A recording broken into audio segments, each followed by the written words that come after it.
Your bellies are full. You can't wait to get away from everybody from the holiday, and it is time to finally get excited for Week 13. Lucky Week 13 right here, Fantasy Football Live. I'm Jason Fitz, Matt Harmon, Chris Allen, Justin Boone.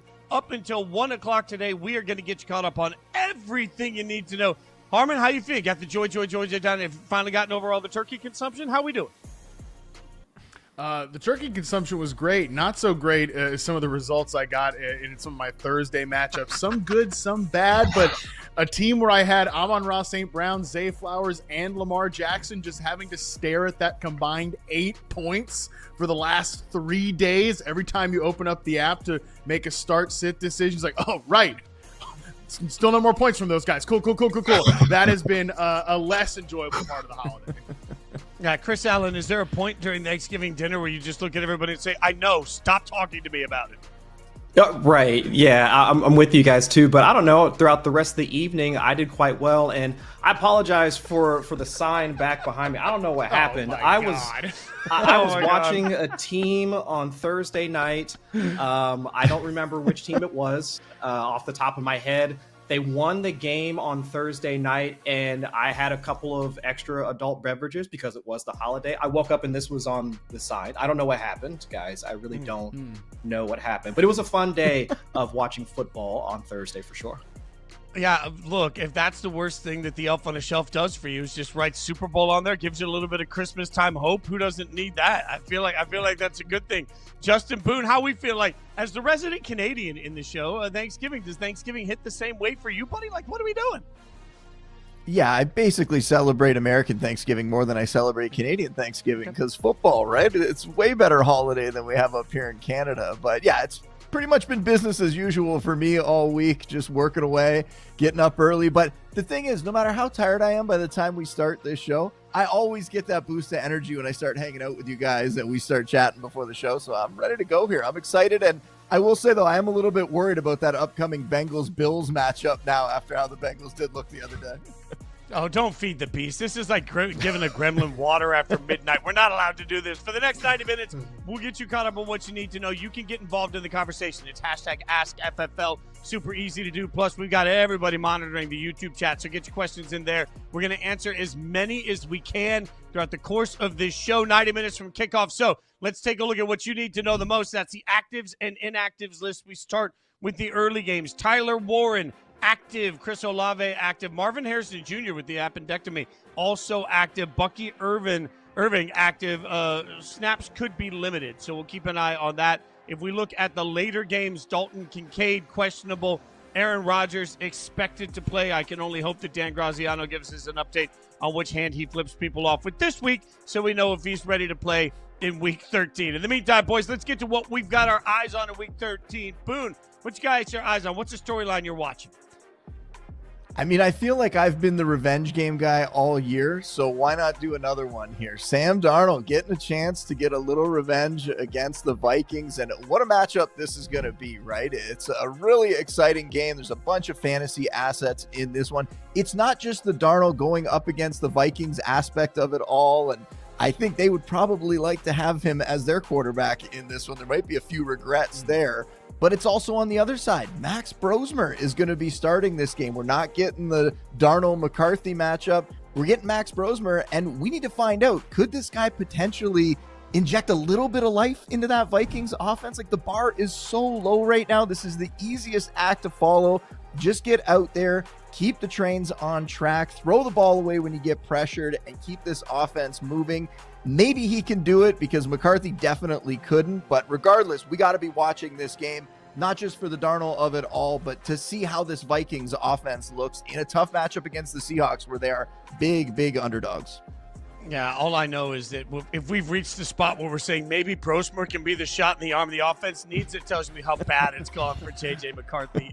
I've got my eyes, gentlemen, on De'Von Achane and the Miami Dolphins. I think it's time to give a little bit of love. I know how poorly it started. We all know how poorly it started. But when you look at the actual production we're getting right now from Achane, somebody that's been a franchise fantasy saver, you look at the last 4 weeks and his averages, but particularly the last 2 weeks, man, 120 yards, 174 yards, the yards per carry way up in this thing. And Miami on a bit of a heater. Now, I think some people have predicted a little bit of that given how the schedule looks. But And you start to think about the fact that this thing has turned around. Now they've won 2 in a row. Now they've won 3 of their last 4. They have the Saints, the Jets, the Steelers, the Bengals coming up. Those are all winnable games where if Achane continues to play this way, he can make a huge difference for this Dolphins team and also a huge difference for your fantasy team. I like the matchups coming up. I like Achane's availability. I like his opportunity to be a real star for everybody. Chris, what do you got your eyes on for week 13? So you were talking about an AFC team. I'm looking at an AFC division because the AFC South is getting interesting. Because if you looked at the AFC South standings maybe a month or so ago, it was a foregone conclusion that the Colts were in line for a meaningful January football. But as we've all noted, it's been one of 2 things for Daniel Jones. Either he's on the Will Levis or Cam Ward spectrum of taking sacks or forcing turnovers, or he's running the park and bark offense, or his average time to throw and his passing average depth of target was at season lows against the Chiefs just coming out of their bye. But now with his fractured fibula, him trying to reduce the amount of lateral movement and having the Texans coming down on him this week, it's hard to see how the Colts are going to continue on with this train that we thought was going to be one of the better offenses in the league coming into this season. But now let's look at the rest of the division mates in the playoff picture. I mean, Trevor Lawrence, while he's still good for at least one horrific red zone turnover per game, at least his 50% passing success rate since their bye has been about the same as Drake May's. And the reason why I'm looking at down-to-down efficiency is because of when he throws, and it's not been much. I mean, he's been bottom 10 in dropbacks per month over the last month. I want some confidence in this pass catcher. So we're still looking to Jacoby Myers, Parker Washington, even Brenton Strange as potential fantasy options coming into the playoffs. And so, I mean, Strange specifically, I mean, while he walked into an 18% target share in his first game back, I mean, as of looking at him as a fringe tight end 1, I mean, those are still guys that we can potentially use for the fantasy playoffs. And then there's the Texans of it all. I mean, it must be nice having a backup quarterback coming in and who we thought was irrelevant and win 75% of their games. Yeah, I'm not upset about that at all. But at least Davis Mills was able to make Nico Collins relevant, back-to-back top 10 performances over those 3 to 4 week span that he was the starter. And even Jaden Higgins looking like a compliment to Nico Collins. And so now with Stroud back under center, I mean, the remaining schedule looking pretty light, minus some matchups against the Chiefs and the Chargers. All 3 of these teams should now be fighting for a playoff spot. And more importantly, all of them should have fantasy options that we can rely on throughout the fantasy playoffs too. That's well said by you in a division that's gotten incredibly interesting. Harmon, give us what you got. What's the storyline that you got your eyes on? Yeah, my eyes are in Los Angeles looking at the Chargers coming out of their bye, and it's partly because I found a horrifying stat earlier this week while doing some research on J.J. McCarthy and just how bad it's been.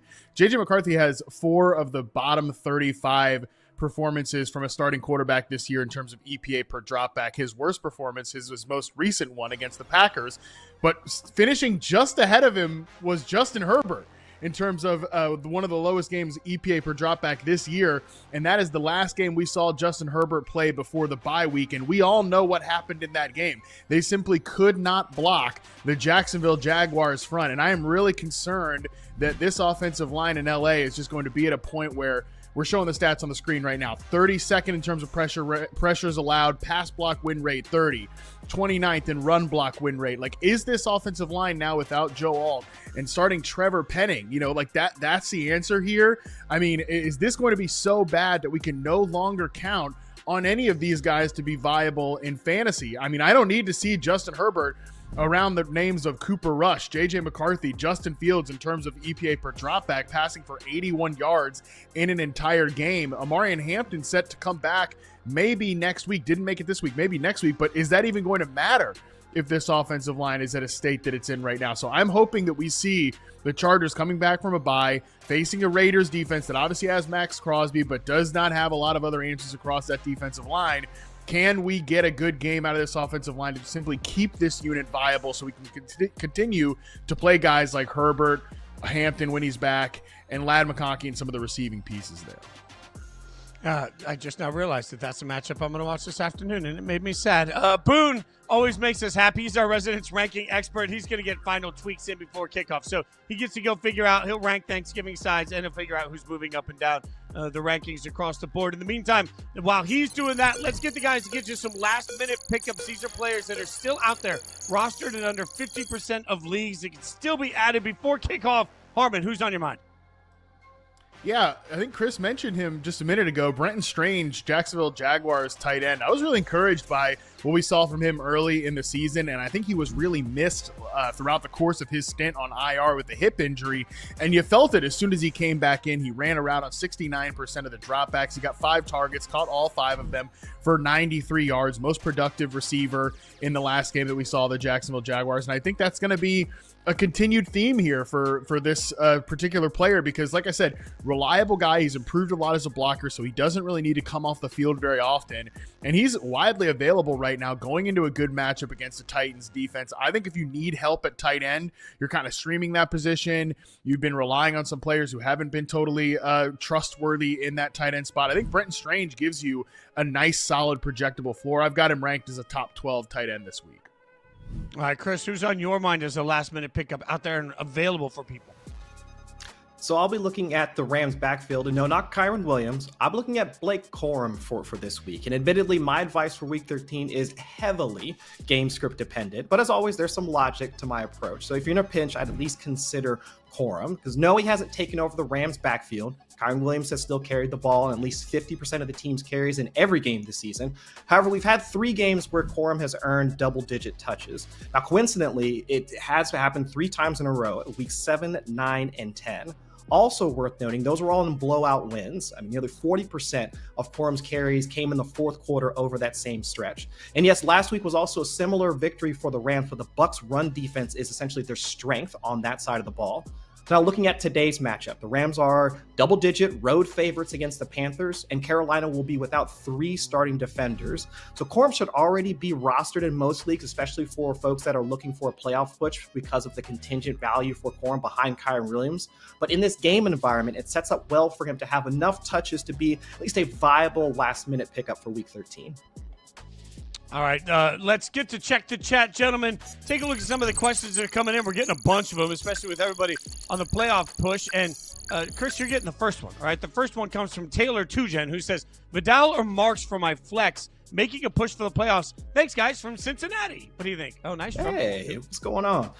Much love to Cincinnati folks. I'll go Vidal in this one. Going up against the Raiders' run defense that's actually been fairly lenient towards opposing running backs. And also, he also has the potential for a few targets along with the along with the run volume as well. So if we're having another week without Amari and Hampton in the lineup, I'll give it to Vidal for just one more week. I love that. Love Cincinnati, too. Shout out to Kings Island. Coastal Elite with the next question. 10-2 and can clinch a bye, but due to injury, I have to start 2 from this cringe list. Booty versus the Giants, Jaden Higgins at Indy, Tez Johnson versus Cards, Jordan Addison at Seattle, or DK versus Atlanta at half PPR. Harmon, that's a book for you to dissect. What do you got? Yeah, this is the classic example of one of those questions we were talking about before we got on the show where it's so close. There's no clear screaming right answer here to me. I will say the first 2 names that do stand out are actually the first 2 that you listed here. I think Kayshon Boutte has a rather interesting matchup. He typically goes off in one of these man coverage situations where it's a one-on-one. The Giants play a lot of single high. I think he is worth chasing that big play from. And Jaden Higgins is coming on a little bit. Still got to iron out some of the details in his game, but I love the way the Texans are using him, moving around the formation, off the line of scrimmage, getting him some slot targets. 3 of his touchdowns this year have come when lined up as a slot receiver. That's the type of usage I think he needs to thrive. So I would probably chase those 2 options. The other ones I'm just not sure are trustworthy. I'd love to say Addison. I just don't know what we're going to get from Max Brosmer, and going into a really tough matchup, I think we can break a tie away from there. All right, Chris, you get the next question, and it comes from Sungo1, who says, hey, guys, making a playoff push on my Jaden Daniels squad. Ugh. Do I go with Jacoby today or Dart tomorrow night? What do you think? I would still go with Jacoby. My concern with Jackson Dart, and we've talked about this throughout his time going through the concussion protocol, is what is his play style going to be once he gets back under center? Is he still going to be that mobile, putting himself in harm's way quarterback that, while it's been great for fantasy, we can already see how it's been for his short-term health as a part of the Giants. So I'd still go with Jacoby, playing well with just having Michael Wilson and Trey McBride as his options, and now he gets Marvin Harrison back too. I'd rather go with Jacoby right now, even if the fantasy production might not come, and if the Cardinals are getting blown out and it comes in the fourth quarter, those points count all the same. All right, let's get the last one in here for right now from Doofs551. Doofs551? I don't know. Junkins or Gainwell, I didn't start Monongai, and I'm mad. All right, what do you think, Harmon?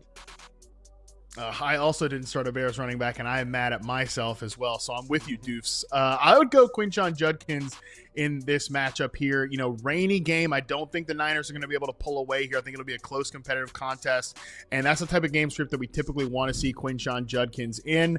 I like him in this matchup. The Niners defense is also not very good either. So I think Gainwell is intriguing, but I think Judkins is a guy I'd rank a little bit higher.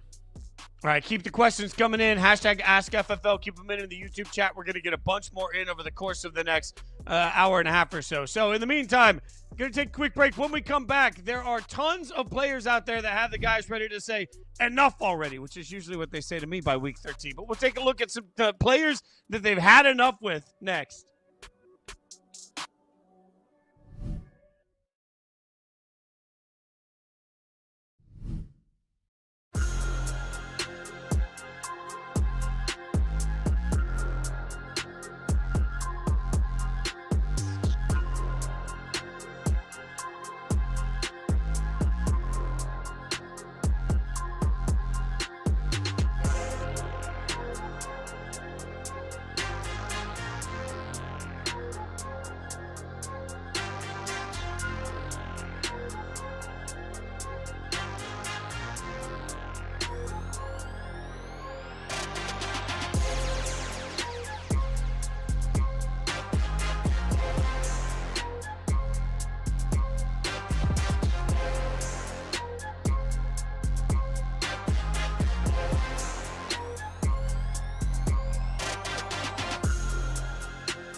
Welcome back to Fantasy Football Live here, Yahoo Sports. I'm Jason Fitz, hanging out with Chris Allen, Matt Harmon, and we've got Justin Boone joining us back in a few more minutes. We'll be here all the way up till 1 p.m. to get you caught up and ready for your matchups. We're going to give you some fantastic breakdowns on what's yet to come, but let's take a look at one of the biggest matchups of the day and the weekend for all of you. That's Bills against the Steelers. That game at Pittsburgh, 425. The Bills, a 3-point favor. The over-under on this one, 45.5. So, Matt Harmon, what do you have your eyes on in this matchup?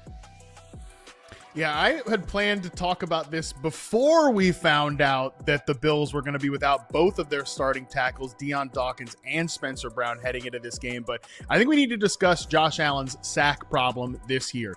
He's been sacked on 7.9% of his dropbacks this season. That's the second highest of his career, only lower than his rookie season back in 2018. And Allen had evolved from a guy who had a sack problem early in his career and then really changed the course of that and had been one of the least sacked quarterbacks in the NFL the previous 2 seasons. Just to put a point on that, he had taken 9 sacks on third down in 2023 and 6 in 2024, so 15 combined. He's already taken 15 sacks on third down this season. Now, again, he's missing both starting tackles in this matchup. To me, I think when I watch this, I don't think that Allen is having any... He's not facing more pressure. In fact, his pressure rate's kind of the same. I just think he doesn't trust what's going on down the field in this offense, which we've talked about, this rotating cast of characters at wide receiver. I don't really blame him. I think he's struggled to find open windows to throw the football to. That has been an issue all season long.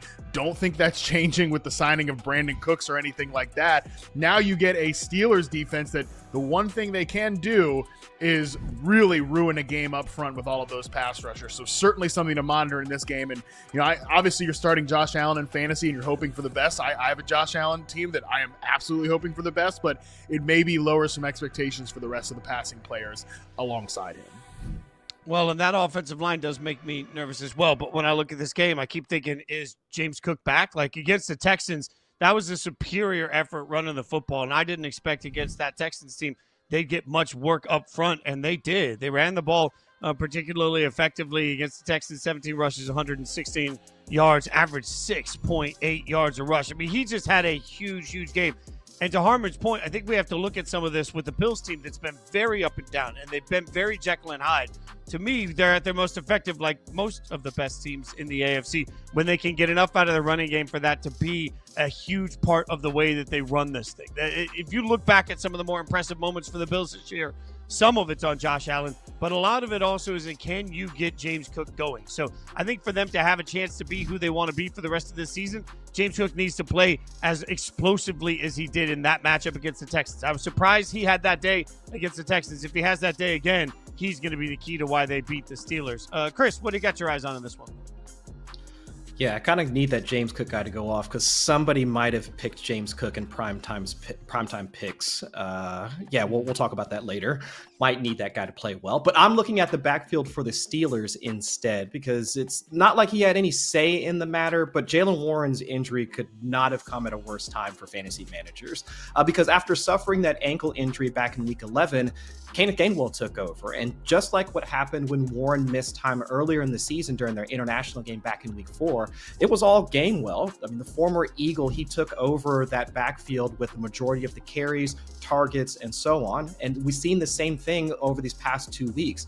Gainwell has been on the field for more than 50% of the snaps and also earned over 20% of the targets, really taking on that RB1 portion of that backfield. But back to the timing portion, I mean, like after the Steelers bye, I mean, Warren retook control of the backfield after a couple of weeks. And we started to see that shift for Warren just last week. He handled 53% of the carries and split the goal line touches as well with Gainwell. So if this was 6 weeks ago, we look at the positive trend and trust Warren back in our starting rosters. And especially this week going up against the Bills, I mean, they allowed 174 yards to De'Von Achane, $106 to Sean Tucker, and also this week one of their starting linebackers is out. So on paper, it's a good matchup. We want Warren to be the starter, but the uncertainty feels like it's just enough that folks might be second guessing him, especially with their playoffs on the line in Week 13. All right, we got a question in the YouTube chat. Let's see what you think of this one. Schultz says, Flex, Ibuka or Jaylen Warren? What do you think? See, that's right there on that line, and I want to go Egbuka here, just going up against the Cardinals. But I understand the hesitancy here. So I'll say it like this: if they're not depending on any of the matchups from Thursday and Friday, and you're just looking for the floor, I would go Jaylen Warren. But if you're like some folks like myself that were depending on a lot of those guys from Thursday or Friday afternoon, and you need that ceiling, I would lean towards Egbuka. Oh, I love I'm going to say it again. I'm going to keep echoing this for the rest of the season. Y'all are getting asked so many 50-50 questions. I don't know how you do it. All right, let's get to enough already. We're going to let you guys yell without any recourse about something you are tired of. Chris, what are you yelling enough already about? I can't anymore with Kyle Pitts. I'm done. I'm done. Oh. Every year it's something with him. All right. It's been bad quarterback play because remember he had to do the whole Desmond Ridder experience. He's played with Taylor Heineke. He had to play with Marcus Mariota. I mean, he's been saddled with this poor quarterback play throughout his career. And I get it. I mean, even when the previous offensive coordinator was with Atlanta, tried to use him more as a downfield threat, averaging 13.7, 12 air yards per attempt in 2022 and 2023. And then, of course, there's the MCL and PCL injury he's been dealing with for the past 2 to 3 seasons as well. Because I add in all that context because I'm trying to remember just a flash of athleticism, something that could show us that he still had something in the tank after his historic rookie year. And do you guys know how many multi-touchdown games he's had in his career? He's had one. It came last year in Week 8. How many 100-yard games he's had since 2021? None. I mean, he's generated more than 10 PPR points this season just 4 times. And that's with Darnell Mooney playing through a busted collarbone, multiple games missed from Drake London. I mean, I don't know. I can't do it anymore. He was supposed to be this revolutionary tight end after breaking the record. And every year since we've drafted him, we keep thinking that he's going to be some sort of hero for our rosters, but he's been an anti-hero. I mean, instead of Superman, he's the what if man instead. And I say this knowing full well that Atlanta's probably going to let him walk. And of course, what's going to happen is Travis Kelce's going to retire and the Chiefs are going to sign him, and we're going to have to deal with this all over again. But outside of that scenario, I think I'm done with Kyle Pitts until we see anything else from him. I'm done. Yeah, and in fairness, there's been so many other young tight ends that have come in and had such a bigger impact. I think excuse it, if he ends up a Chief, they don't make enough drugs for me. All right, give me something you're ready to scream enough already on, Harmon. Yeah, enough already with trying to force a wide receiver one for the Indianapolis Colts. This is a team that does not have a wide receiver one. They have a really good and really deep trio of wide receivers. Obviously, Tyler Warren is a big part of that. He's ill going into this matchup. We'll see how much that affects his usage. But this wide receiver room, it's actually not that complicated to figure out. It just kind of depends on the matchup. So according to Fantasy Points data, when this team faces too high coverage, targets per route run goes Josh Downs, Michael Pittman, and then Alec Pierce at third. Yards per route run, it goes Michael Pittman, Josh Downs, Alec Pierce at a distant third. When you flip that around and they face single high coverage, it goes Alec Pierce, Josh Downs, Michael Pittman at a distant third. Like when you get a matchup against one of these teams that plays a lot of single high, that's when you force the Alec Pierce stuff on the outside because he's really good in those one-on-one situations and he runs the deep routes. When it's more of a too high a zone structure, that's where Michael Pittman and Josh Downs really have their moments as well. Now, how does that apply to this week and going forward? Of course, every week we'll have to look at that coverage data to see, whose turn it is. But when we're specifically looking at this week, unfortunately, the Texans are so good on defense that they can kind of play a little bit of everything. So it's not like one guy really stands out to me. And that's kind of how this room looks. It's not one guy that's clearly ahead of the other. It does kind of depend on the matchup. It depends on the defense that they're playing against. I will just quickly note that they do play a lot of cover for the Houston Texans, and some of those turn into man match situations, which Downs has actually led the team in targets per route run there, so it's not like there's a big lean to the two guys that are higher ranked in terms of Michael Pittman and Alec Pierce. But this is what you have to do with one of these rooms that has a lot of good players, but not a clear number one, despite, the fantasy consensus trying to feel like, okay, who's the one here? Is it Alec Pierce's turn now? No, it's going to be a moving target throughout the course of the season, and that's just something you have to live with. Oh, well broken down by you guys. Now that you've yelled so much, I'll let you take a little breather. You guys get to have a little moment to collect yourselves, get your energy right back for the Super Bowl run that's about to come. We'll bring Boone in. Boone will help us break some ranks. We're just breaking things. This time it's breaking ranks. Players that are moving at the last minute. Boone, welcome back, my friend. What do you got for me? What's going on, Fitz? I missed you, buddy. It's lonely in the rankings cave, dude. All right, three players as usual that we want to talk about here. The first one, Kamani Vidal up to RB20. We thought there was a chance that Omarion Hampton was going to come back this week. Not yet. They're slowly ramping him up. Hopefully we'll see him in week 14. But this means that Vidal's going to get another start here, and it's a pretty good spot, right? Going against the Raiders should be some positive game script, even though we're worried about that offensive line and all the injuries that the Chargers have up front. This is still a matchup where they can run the ball, where they can have success. And also, if we want to subscribe to this weird trend that Vidal has, where in the last 6 games since he's been starting, he's either gone over 100 yards or under 40 yards, and he just keeps rotating. Well, last week was a bye. Maybe that throws things off a little bit. But if we just subscribe to that pattern, this would be one of his boom games. Last time out was a quiet one. I think he's going to have a pretty good effort here. Next up here, Bucky Irving up to RB22. This is a tough one to rank. We really don't know how this is going to work out. He's back this week finally. It's his first game back from injury. There was a lot of coverage of that injury and what he dealt with getting back into the lineup. And the coaching staff has said that he's not going to get a full complement of snaps, that they're going to continue to use a committee at least early on here when he's back in the lineup. So we're going to see all three of these backs involved. We're still going to see Rachaad White. We're still going to see Sean Tucker. But Bucky Irving is going to be the lead guy here unless he suffers an aggravation or something like that. And we know that he can get it done. We know he'll get scoring opportunities around the goal line. It's just a matter of how is this going to get broken down here. So I have him ranked in this range as like a low-end RB2. He's around guys like Aaron Jones and Tyron Tracy Jr., like it's hard to put Bucky Irving below them, even if this is still going to be a committee. So I think you can start him. We're just not expecting a ceiling game from him here, but I think he's a fine start in your lineup as an RB2 or flex option. And then for the last one here, Brock Purdy down to QB 23. And this is really based on the matchup and the weather here. The Browns defense, we know they're good. We saw last week Purdy having some struggles throwing the ball downfield. Maybe that toe injury is still impacting him, but this game is going to have some bad weather. It looks like we're in the clear in terms of rain and snow. There's going to be a bunch of wind over 25 miles per hour and even higher with some of the gusts there. That's going to impact the long passing game. And if we have a guy who was already struggling with some overthrows and some off balls last week, now we're going to throw some wind into the mix. This is just not a spot where you want to play Purdy, but they're going to go on bye next week. They're going to come back for the fantasy playoffs, and they have a very easy matchup all the way through in the fantasy playoffs. So Purdy is a guy that you can still look to later in the season here. You stash him for a couple weeks. Just don't play him this week.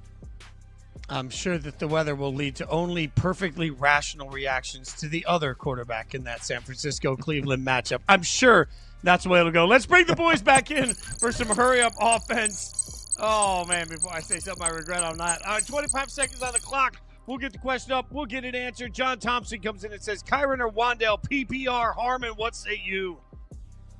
Oh, God, I was like, please don't throw this to me. Please don't throw this to me. I got to go with Kyron Williams. I know it's been frustrating with everything going on with Blake Corum and kind of the split there, but it's still a really good spot where they're heavily favored at home against a Panthers team. I will go with Kyron Williams, but all respect to Wandale, what he's been doing lately. All right, the next question comes in from Clyde the Glide Williams, who says, RJ Harvey, Bucky Irving, Kenneth Gainwell, or Devin Neal, full PPR. Make your pick. Chris, what do you think? Whew. Oh, man, this is going to be tough with Bucky coming back. Already talked about the split with Gainwell and Warren and Devin Neal. We've only got the one-game sample with him earning 7 targets. I'll go RJ Harvey, having to go up against the Commanders' slow, old defense. I think he would be the one to give you the highest ceiling out of that group. All right, the next question comes from Jam. And Jam says, that's just Jam, by the way. I love that. Dowdle or Judkins? What do you think, Boone? I don't love the spot for either guy, to be honest here, but I'm still going with Dowdle. I have serious concerns about that offense going against the Rams. We saw Chuba Hubbard get a little more work last week, but we also saw that this could be a bit of a squeaky wheel narrative, right? That the coaching staff admitted they should have run the ball more. They should have kept putting it in Dowdle's belly. So I think they're going to do that this week, and I think that's going to be enough to get over Judkins. Harmon, you get the next one. The next one comes from Brian Jerkins, who says, Harvey, Vidal, Tet, or Tracy, flex, PPR, make your pick. God almighty. I'm going to go with RJ Harvey here. I am really excited about him in this game against the Commanders defense. That Chris said it best, old and slow. And I think that Harvey comes out of the bye really incorporated as more of the lead back. I think people are overthinking and over panicking about the split that we saw prior to the bye. This is where we see him fully ramped up. Oh, man. I love that I'm just able to throw so many hard ones at you today. All right. Paul asking the next question. Paul says, PPR flex. Marks, Tracy, Warren, starting Kittle at tight end already. What do you think, Chris Allen? Whew. Yeah, Tyler Warren with the stomach bug coming into this week. That one's going to be something of a tough call. Tyrone Tracy again. No, I'll go Woody Marks here. I don't feel great about it, but at least with the split and the amount of touches that he's getting, even and especially with CJ Stroud coming back, I think he would probably be the best out of that group. But again, I don't feel great about it. Keep the questions coming. We're not going anywhere. We're going to get a bunch more answer. But in the meantime, time for another break here at Fantasy Football Live. Saints running back Devin Neal was the hottest pickup of the week on Yahoo. But what can we expect from the rookie? We'll figure out with Fantasy Face-Off. I'm going to learn how to speak, too. Coming up next.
Welcome back to Fantasy Football Live. I'm your host, Jason Fitz, sitting with the great Matt Harmon, the absolutely incredible Chris Allen, and the not only beautiful but incredibly talented Justin Boone.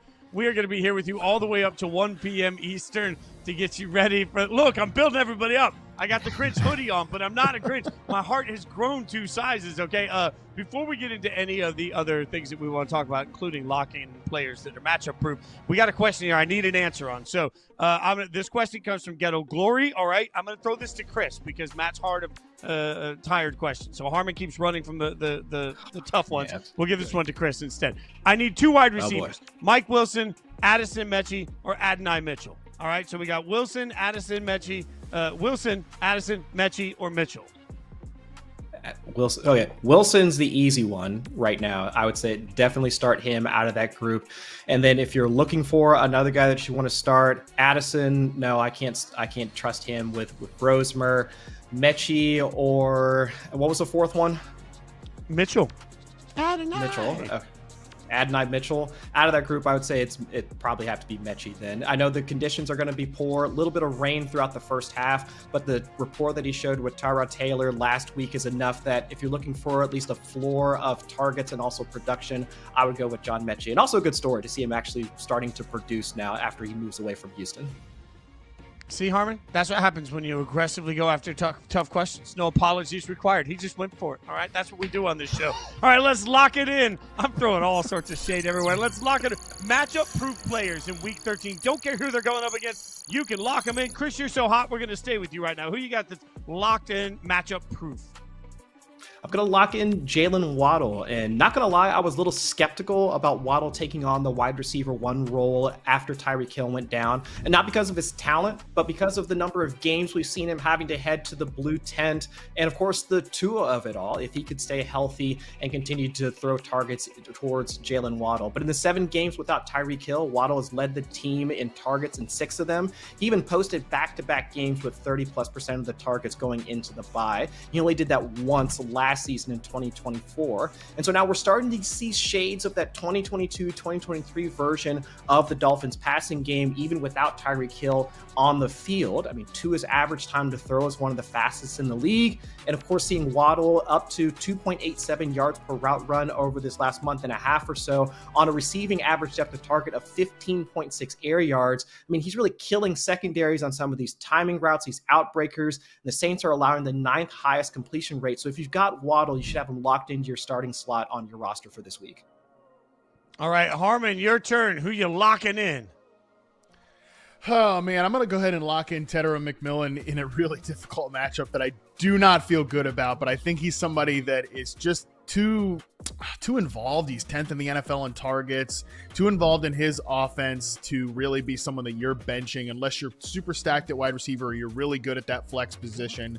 So I just, to me, too talented, too involved in the offense. It's a really scary matchup against the Los Angeles Rams. It's a great defense. I expect the Panthers to struggle in this matchup. That being said, if it's a game script where they do have to throw the football a lot in trailing situations, we've seen Bryce Young be able to come alive in those 4th quarter spots, I think all the way back to week 2 against the Arizona Cardinals. Much different defense. I acknowledge that. Much different defense. But we saw they just dropped back a ton, and he was peppered in terms of Tetairoa McMillan, peppered on those deep in breaking routes. So if you can tell from the sound of my voice, I'm locking it in, but I do think that we're locking in Tetairoa McMillan into our lineups tentatively.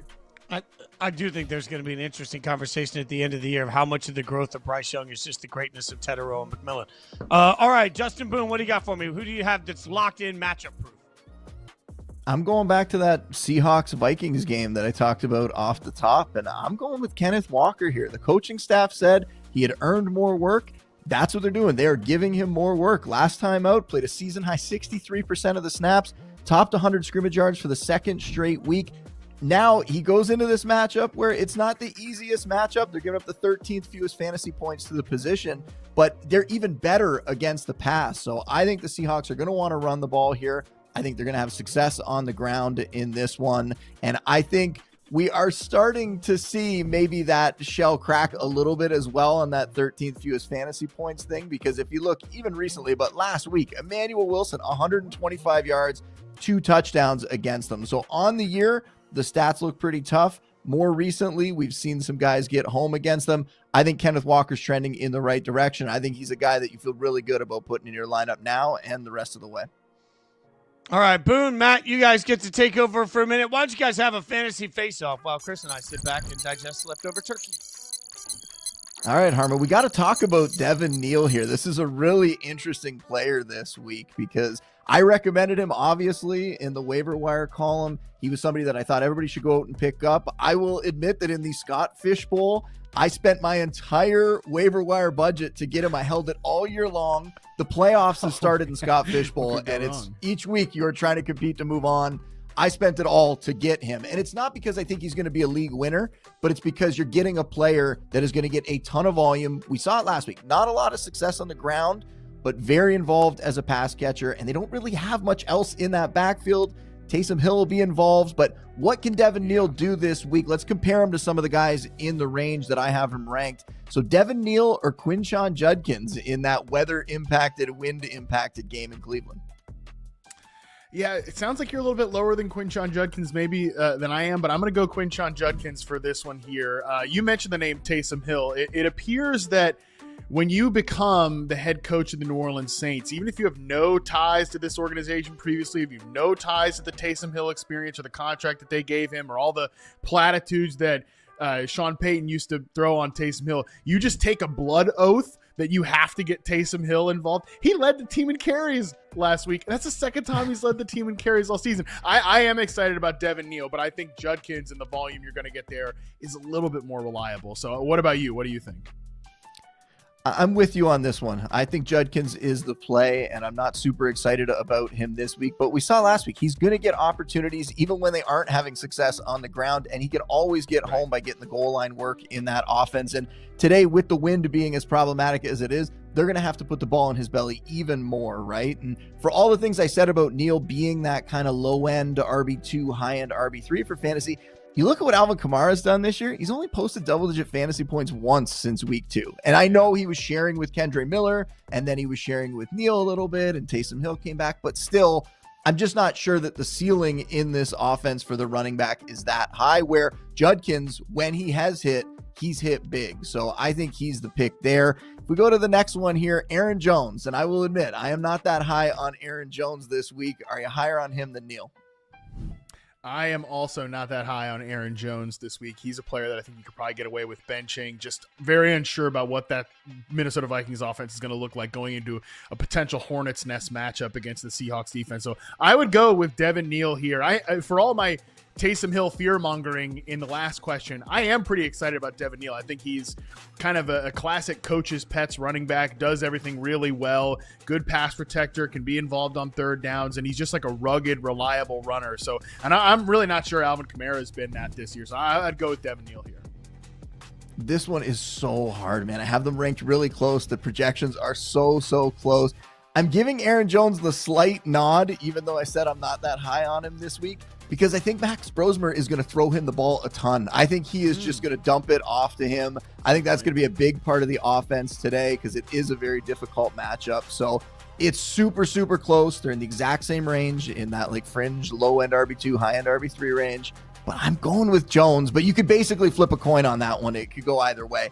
What about this guy? This is somebody that I am a little more interested in here. Tyron Tracy Jr., who initially was splitting a bunch with Devin Singletary when he got the starting job on Cam Scatter, who got hurt. But now it seems like it's starting to lean more towards Tyron Tracy Jr. in that backfield. What do you think, him or Neal this week? These are the guys that I have back-to-back in a range of rankings where it's just like, yeah, no real confidence here in either one. I love that the projections are so close here as we're showing on the screen. 14 carries for both, 3 catches for both. Like, I mean, this is perfect. Like, this is how close it is. I again might give the slight edge to Devin Neal here just because theoretically it is an easier matchup against the Dolphins defense. Now, they've definitely tightened up against the run. Couldn't be much worse than what they were doing in the first half of the season, but we've seen the Patriots be able to limit much better rushing attacks than the New York Giants right now. So now that Jackson Dart is back, as well as I also do think he is going to have to change his stripes a little bit in terms of the rush attempts, but I expect him to be the lead goal line carrier. That part I do think will remain. So I think that'll give a slight edge to Devin Neal, even though it will be much more frustrating to get vultured by Taysom Hill than it is Jackson Dart. If you can live with that mentally, I think you go with Devin Neal. Yeah, this one really close again. We picked some tough ones this week. We could end up looking a little foolish here because it could go either way. I'm going with Tyron Tracy Jr. here, actually. I'm giving him just the slight edge, and it's because of what I said. The playing time's increasing. Played 71% of the snaps last week, and the last 3 games, he's been pretty good. No touchdowns, so that's kind of limited his fantasy ceiling, but 71 yards from scrimmage, 137, 130. One of those games was against the Lions, too, which is not a good matchup for running backs, so he's getting involved in the passing game more. I just have more faith in a ceiling outcome for him than I do for Devin Neal, who I think he is just kind of that type, like you said, coaches like him. He does everything well, but doesn't have like that really elite skill anywhere. And I don't know that he's going to have like a huge day. I think he's just a good guy that you could pick up off the waiver wire, slot in your lineup, and get enough stats from him that you can get through and move on to next week. But some very, very tough decisions out of that group there. Hopefully we helped people with the analysis. But let's get the boys back in here. Fitz, take it away.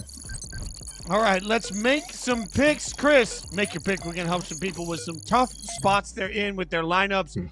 Let you flex your expert muscle here. We'll start with the first one from Steven Richards, who says, Wan'Dale Robinson, Tyrone Tracy Jr., Juwan Johnson, and Brian Thomas Jr. for my 2 flex spots. Also have Devin Neal. So what do you think on this one? So out of that group, I'll be looking at Wan'Dale is probably the one that sticks out the most here, unfortunately. I mean, looking at the wide receiver group, just because Brian Thomas, it's his first game back, and then also the amount of, I would say, lack of rapport that he's had with Trevor Lawrence throughout the season. So I would have some concerns about him coming back and trying to perform well. We've seen so much more out of Parker Washington and also Jacoby Myers. Second one out of that group, knowing he's got Devin Neal, I'll still go with Juwan Johnson here. It's odd thinking about Tyler Shuck as a rookie and the fact that Juwan Johnson and both those two played together in college. But Shuck, for all of his faults and for how many jokes that we're getting off at his expense, Shuck is still around, 70% completion rate so far, and at least putting the ball in the hands of some of his receivers. So I would say those 2 guys right now probably stick out the most, Wan'Dale Robinson and Juwan Johnson. All right, let's get the next question coming in from Pedro Ramos, who says, PPR League, I have Michael Wilson and Troy Franklin in my wide receiver spots. Hall and Etienne Jr. is my running backs. Please help for the flex spot between Metcalf, Debo, Walker III, or McLaurin. Hashtag make your pick. Thanks for all the great work this season. See, when you're nice, you get questions answered. What do you got? Right, yeah. I mean, appreciate you too, man. But let's see what we got here. So Terry McLaurin in his first game back, I do have some general concerns, not for the health factor, but then also for the fact that the Broncos should have Patrick Surtain back. And even though that perimeter defense isn't the same as it has been in years past, I would downgrade McLaurin first. And also McLaurin has to be catching passes from Marcus Mariota and not Jaden Daniels. So I'd be looking at Kenneth Walker off the top, seeing how his touch share with Charbonnet is starting to lean a bit more in his favor. And while it's not always going to be a hurry up situation that keeps Walker on the field in goal to go situations, let's hope he does get a few more touches once they get into scoring position. DK Metcalf dealing with his own injury, and Aaron Rodgers, they're having to now tailor the offense to work around his wrist injury. I'll go Deebo Samuel instead. So if I'm not looking at Terry McLaurin having to do the perimeter stuff, Deebo Samuel working more on the interior crossing routes. And we've already seen Marcus Mariota have some level of being in sync with Deebo Samuel. I would say those 2 guys would be the ones I'd prefer out of that group. All right, the next question comes from Joel Castell, who says, half PPR, Wan'Dale, Shakir, Henry, or Neal for flex. Pick one, bench 3, please, and thank you. Half PPR, that's probably either, see, now that I'm looking at pick 1 and then bench 3. If I'm going to pick one, I mean, I think listening to the guys earlier and also looking at it again, it's a 1-game sample for Devin Neal, but I'll look at Devin Neal for this one. I mean, the amount of targets he was able to earn, which is odd just considering the fact that throughout the entirety of the season, we haven't seen Alvin Kamara really featured as a pass catching option out of the backfield, but Devin Neal just walks in as soon as Kamara goes down, 7 targets. Do like that matchup against Miami's defense. It could be something of a back and forth affair between those 2 teams. So I'll go Devin Neal there. All right, coming up next, Broncos Commanders. It's a primetime matchup for the ages. Is RJ Harvey getting hot for the fantasy playoff push? We'll break it all down when we come back.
Welcome back to Fantasy Football Live. I'm Jason Fitz with Matt Harmon, Chris Allen, Justin Boone as we get you ready for all of the action today, which includes epic Sunday night football battle. The Broncos, who Frank Schwab remind me every week are 2 plays away from being undefeated this season.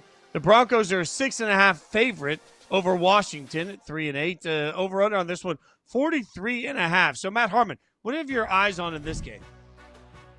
Is this the game where Courtland Sutton finally turns it around? Yes, I am aware that Troy Franklin has seen significantly more volume lately, and he now out-targets Courtland Sutton on the season 81-74. But this is another one of those spots, like I mentioned earlier with the Colts, where I think people are trying to force a narrative that, oh, yeah, it's Troy Franklin as the number one receiver in Denver now. I'm not so sure about that, because to me, I think this is a factor of Courtland Sutton being the X receiver in this offense, the guy that lines up outside on the line of scrimmage, and it's just harder to get the football to that guy when there's some chaos going on. And I think we can all agree that Bo Nix, they've won a lot of games, but he's played in a lot of chaos moments so far this year. His play has certainly been up and down, which is a testament to how good the Broncos are, that their record is so awesome. They look in great position right now, and their second-year quarterback has been up and down. This week, though, I think we're going to see a smooth operation where, yeah, I think Troy Franklin and Pat Bryant, some of those slot receivers, are in a good spot against this Commanders defense that gives up the most yards per game to slot receivers. So I'm not saying that Troy Franklin is in a bad spot here. I just think with all the single high coverage that the Commanders play, and they give up the most fantasy points per dropback according to Fantasy Points data when they roll out that single high coverage, that's the type of look where there's not a lot of pressure in the pocket, where you can get the football to that perimeter X receiver in Courtland Sutton. So if you've been struggling to know what to do with Courtland Sutton, I think this is a matchup where you want to start him against this Commanders defense. All right, Boone, what do you got your eyes on for in this matchup? I think it came up earlier when we were answering one of the questions. I think Harmon mentioned it, but could this be the week that we get a post-bye rookie bump for RJ Harvey? And I think when he took over the starting job the week before the bye, he kind of threw people off the scent a little bit, and it was because it was a tough matchup going against the Chiefs, but came away with 50 scrimmage yards on 14 touches. 3 of those were receptions. Not a big fantasy day. I think some people were disappointed. Then he gets the bye to really settle in, for them to prepare for him being the guy down the stretch. And now he's going to come back here in what is just a great matchup going against the Commanders defense that I think they're kind of shutting it down for the season, right? They know that this is not their year. It's not the exciting year that they had last year. This is just going to be a limp to the finish line. And for them, I mean, they're allowing the 5th most fantasy points to running backs. Their last 2 games, Washington gave up 165 scrimmage yards to De'Von Achane, 172 and 3 touchdowns to Jahmyr Gibbs. I am not saying that Harvey is necessarily in their category, but he is still in a spot where he can go off as the lead back in this backfield, a guy who's going to get 65% of the snaps or more. So I really, really like him in this game, in a game that I think the Broncos are just going to dominate. All right, Chris Allen, what you got your eyes on? Not a lot of positivity so far for Washington for many of us. Chris, what do you got your eyes on in this one? Well, I can't add any positive vibes to this because I'm trying to figure out what happened to old Bill. Because honestly, what's happened to Ja'Cory Crosky-Merritt is worse than the Travion Henderson saga, because the injury scenario that we thought would propel him into a starting role, it happened. Austin Eckler is down for the season. And even better, we saw Bill Merritt get the full workload, because back in week 5, I mean, the 7th rounder, he was everything for the Commanders backfield. He took 61% of the carries, earned a 9% target rate, and most importantly, he was the short yardage option. Old Bill got all the goal line touches. But outside of that game, Ja'Cory Crosky-Merritt, he ranks bottom 10 in forced missed tackle rate, adjusted yards after contact per attempt, and rushing success rate. And this is while the Washington's offensive line has been, at least relative to the rest of the league, I would say league average in adjusted yards before contact and run block win rate. So I think it's fair to wonder if he's having the same vision problems and picking up parts of the offense that Henderson had. And that's why the passing game has, in 2-minute role, has gone to Jeremy McNichols. We've seen Chris Rodriguez take over the goal line touches. So in this game, I would sit or try and avoid Ja'Cory Crosky-Merritt in this matchup. And to be fair, it's not like we would want to start a running back against the Broncos anyway. They're allowing the 6th fewest rushing yards per game. They've only allowed one 100-yard rusher all season. And the last time an opposing running back scored more than 20 PPR points against them, it was back in week 3. So between merits development or lack thereof, I would keep him out of starting lineups for week 13.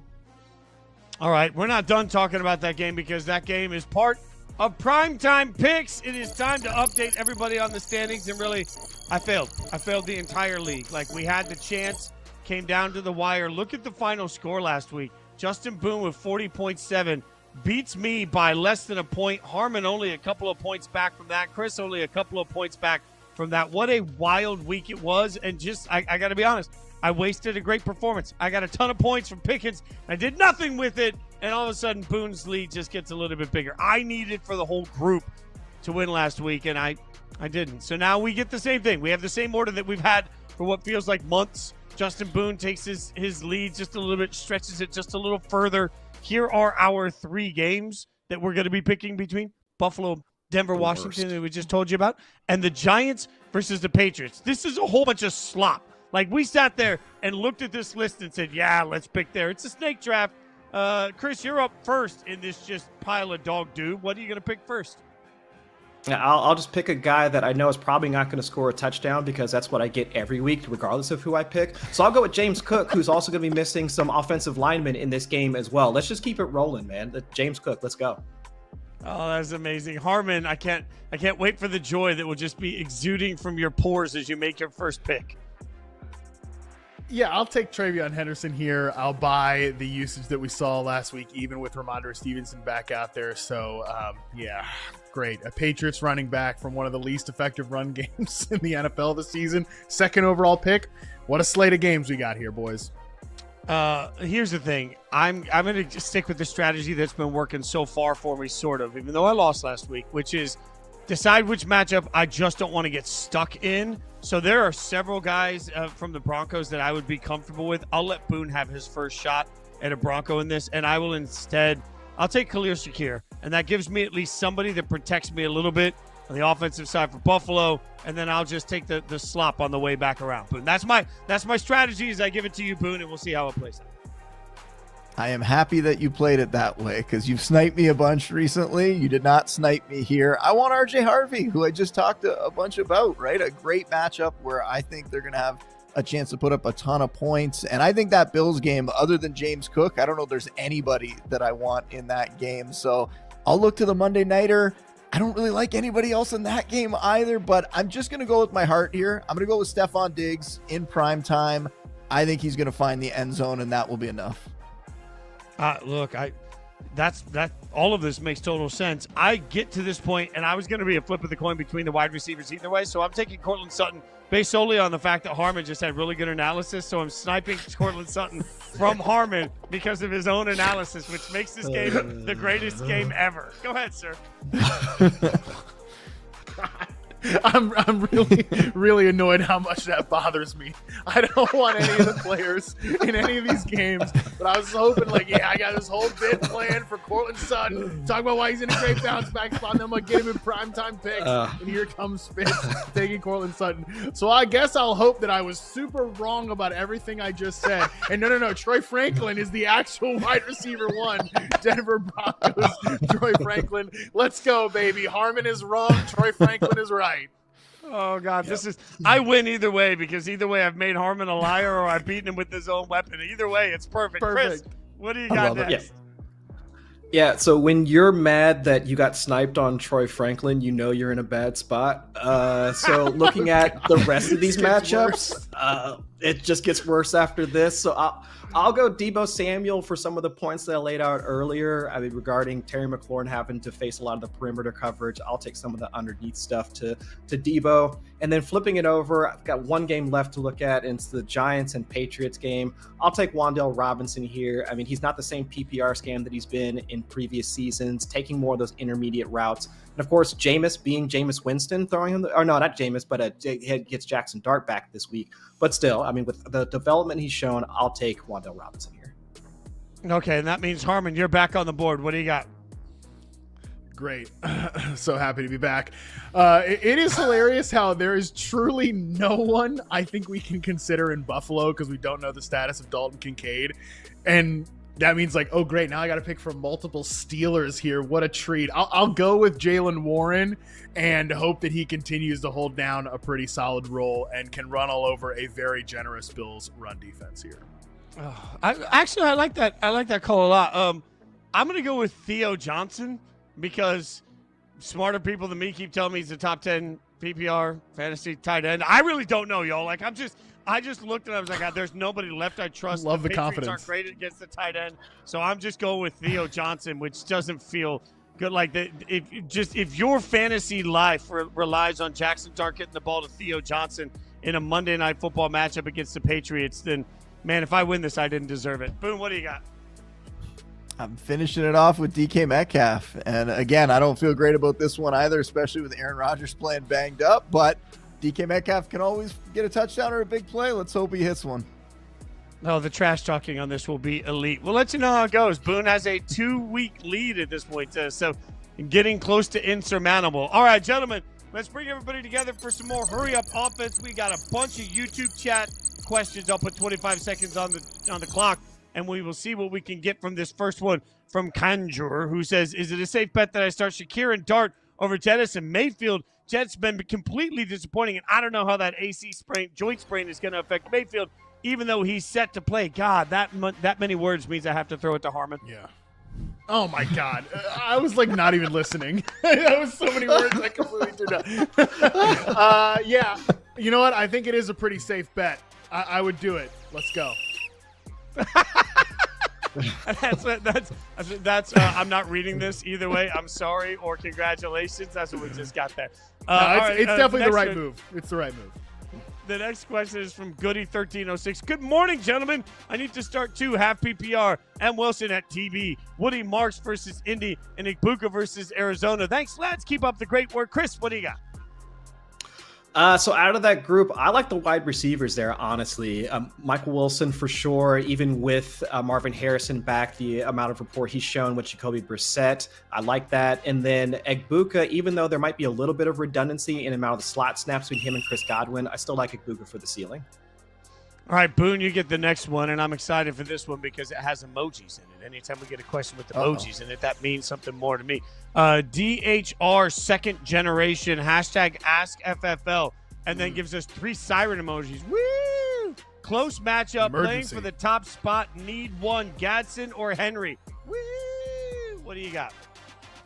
I mean, unless you just want to have that hammer on Monday night, I would go Gadsden here. I think he's going to come off the bye. I think he's going to be healthy, and I think he's going to get back on track after a couple down weeks because we saw that really great month when he first became the starter, and he's quieted down since then, but it coincided with an injury. So I would go Gadsden. All right, Harmon, we got to help out C Keys 82. And this one, he's hit us before for his son. He says, gents, thanks so much as always. My son is still in the thick. PPR league needs flex. Rico, Brees, Henderson, or Harrison if he plays big week. Thanks so much. What do you got, Harmon?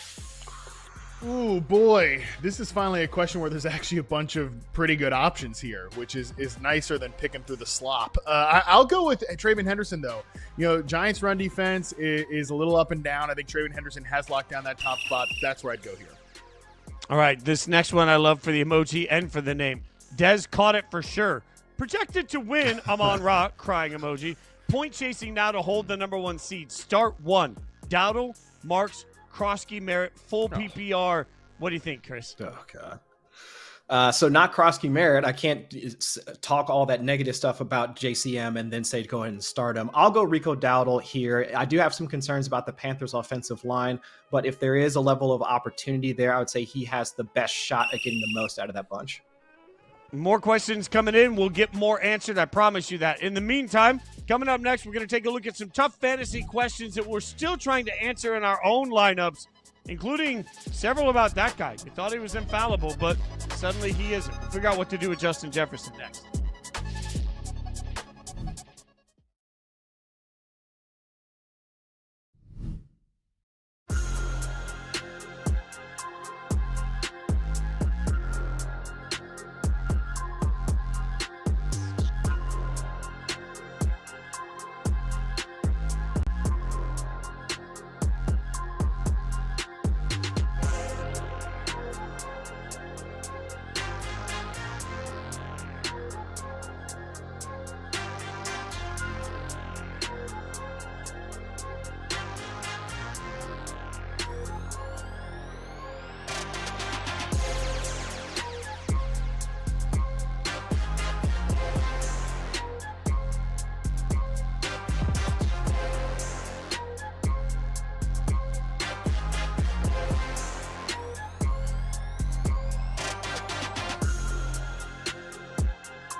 Welcome back to Fantasy Football Live. I'm your host, Jason Fitz, sitting with Matt Harmon, Chris Allen, Justin Boone, and we'll be here all the way up to the 1 p.m. kickoffs to get you ready for everything you need so that you can go out and just whoop the butt of everybody in your fantasy football league. The goals are simple. We're going to help you get there.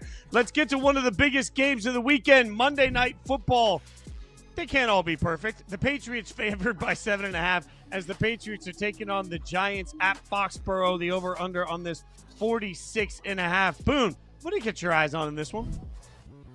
Well, I think you just made my point for me, which is I think a lot of people are going to look at this game on paper and be like, oh, the Giants on Monday night, that's not that great. But this is a matchup of two of the best young quarterbacks in the league. This is an incredibly exciting game from a fantasy perspective, from a real life perspective. These guys are going to be around for a long time. These are going to be faces of their franchises, faces of the league. I mean, Drake May has been outstanding, right? QB7 in fantasy points per game on the season. If we only go from week 4 on, that was May. If we only go from week 4 on, he's been the QB2 in fantasy points per game. Then we flip over, you look at Jackson Dart, he's been outstanding, right? Since he took over as the starter. So I might be mixing up the stats here. I got them jumbled up. I might have typoed my way through this one, but these two are great quarterbacks. They're going to be able to put up a nice day here. I know it's going to be a little cold, but other than that, we're going to get to see a matchup in prime time with two quarterbacks that are able to elevate the players around them. I'm very excited for this one, not just in this game, but the rest of the season watching these two play.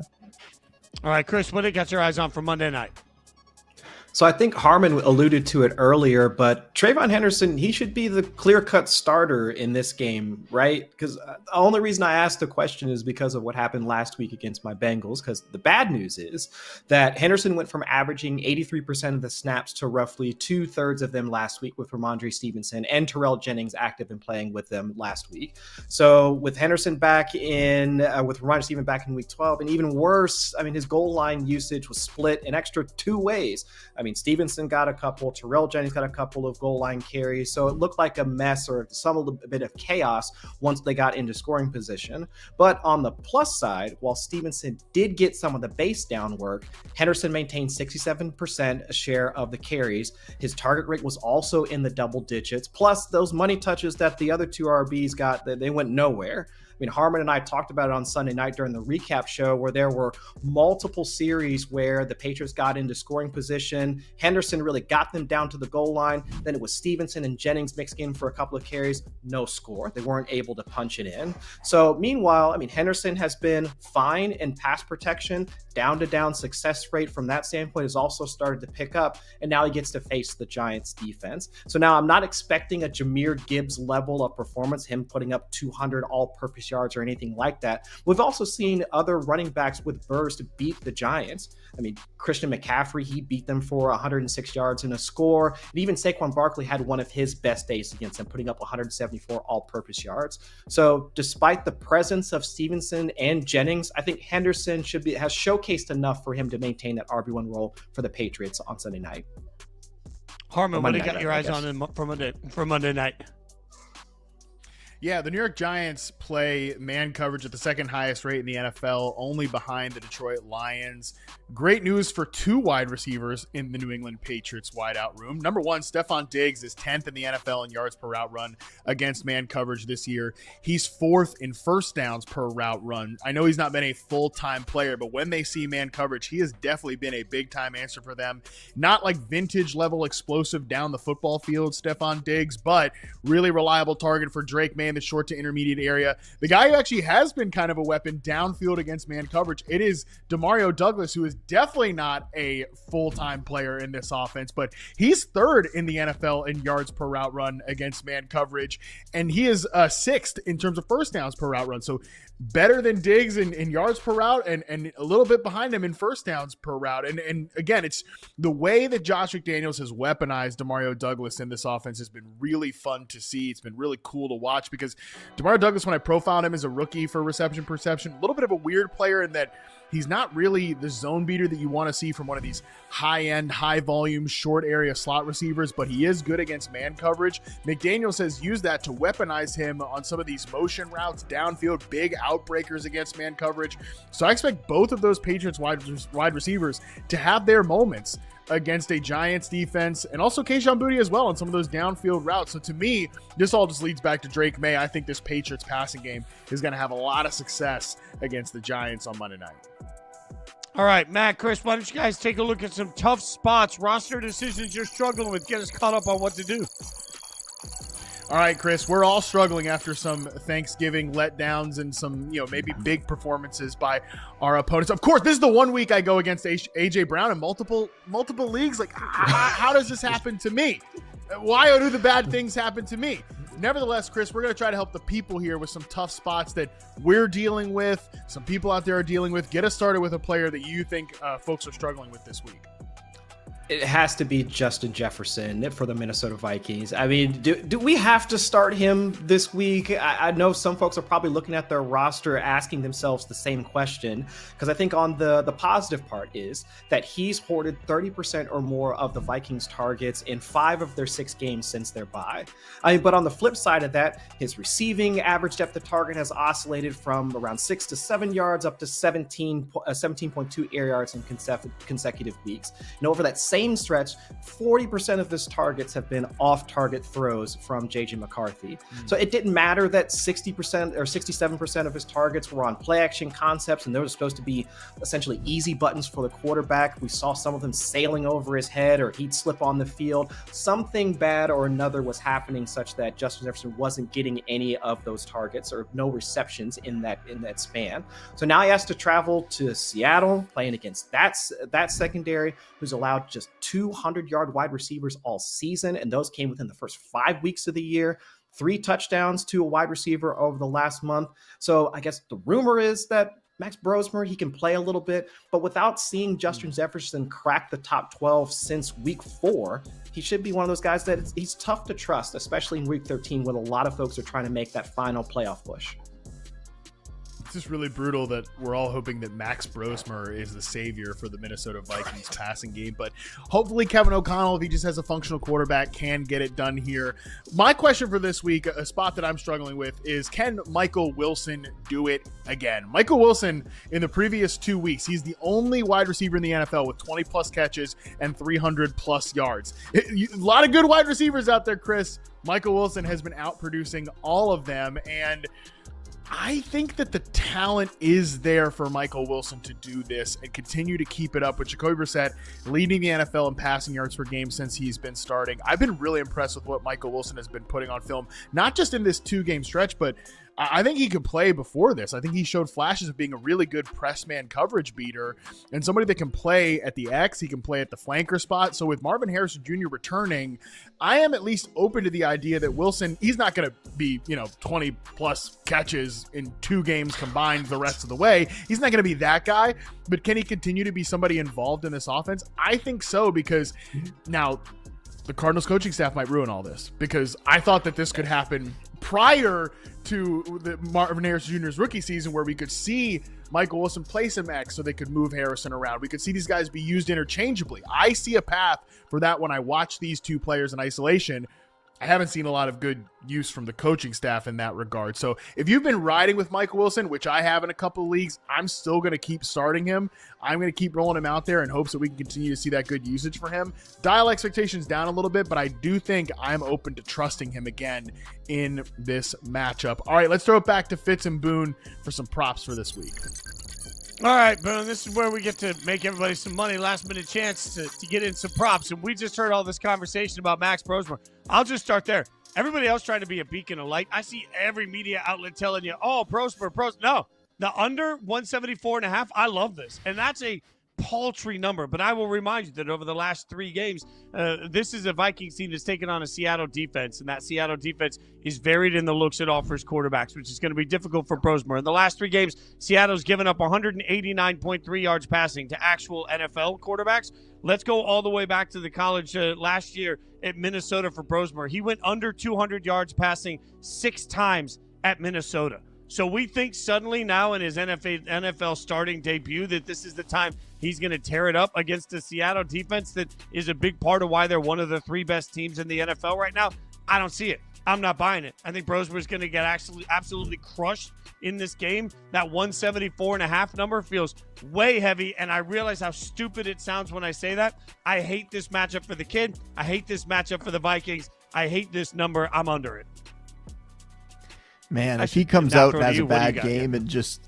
No, I was going to say, if Brosmer comes out and has a bad game, and that'll take all hope away from this Vikings passing attack, and it's going to be a real sad state of affairs the rest of the way if that's the case. So I'm hoping that you're wrong on that one, but I fear that you're probably right. I'm going to go to an easy one. I'm going to take some low-hanging fruit here. I'm going to go back to that Denver-Washington game, and I'm going Bo Nix over 1.5 TD passes. It's been a pretty up and down season for Nix, right? And especially in terms of his fantasy production. But 25-year-old here, QB 13 in fantasy points per game on the year. His 3 best performances have come when he has faced easier opponents. He finishes a top 6 fantasy quarterback in his outings against the Bengals, the Giants, and the Cowboys, who all rank among the 5 most generous defenses to fantasy QBs. Well, guess what? The Commanders are just as easy of a matchup as that. So I think he's going to come out and have a very, very big day here. I think he's going to find the end zone, probably to Cortland Sutton and Troy Franklin. So both you and Harmon will be happy in primetime picks. And I think Nix is going to have one of his better games of the season. Oh, God, I hope you're right, but I fear the overthrow. All right, gentlemen, let's bring everybody back together for some bold predictions. Harmon, what do you got for me? Give me something spicy. Give me something hot. Give it to me. Give me Heat Miser. What do you got?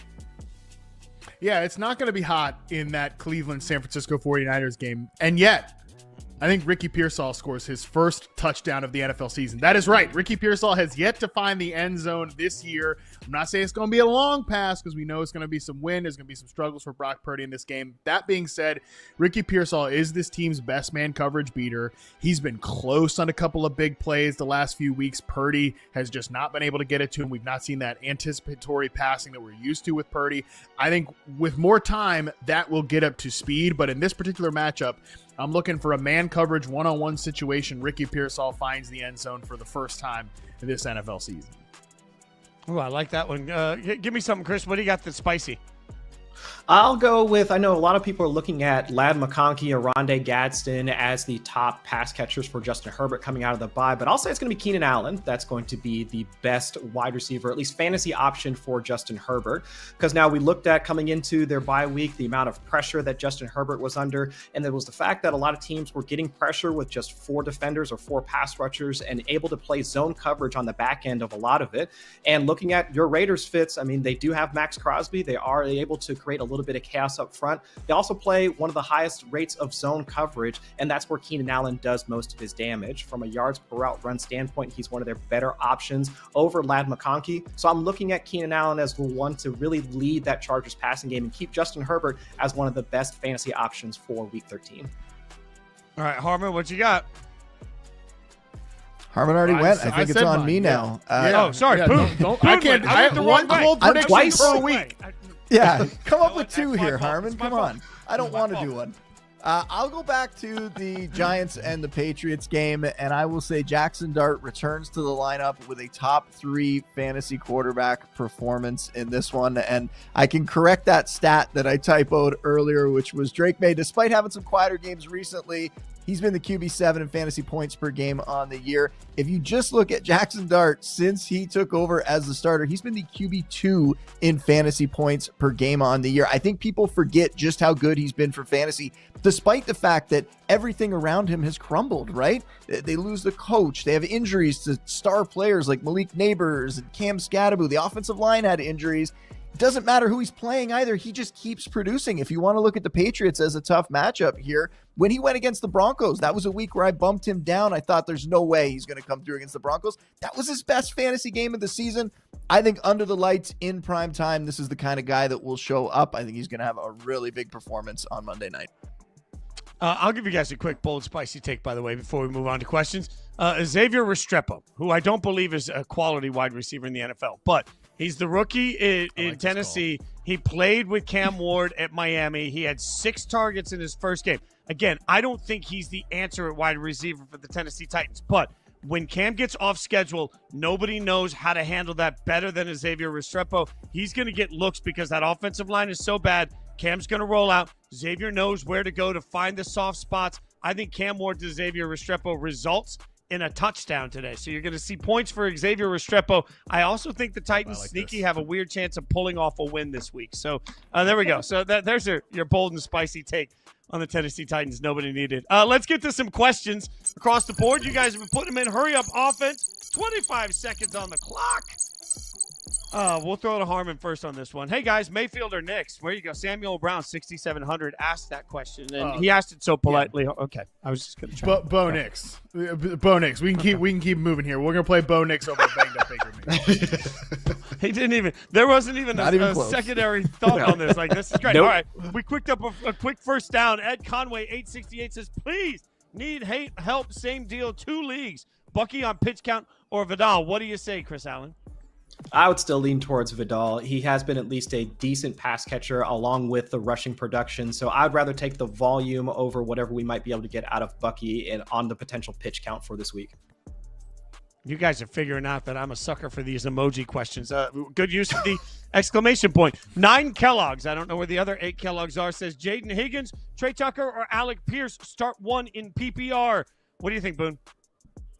Oh, that is very tough. I'm going to go with Alec Pierce, and you just hope that even in a really tough matchup and even with a banged-up quarterback, he can still get through. But I have him ranked a lot lower than I normally would in like the mid-30s, sort of that boomer bust wide receiver 3.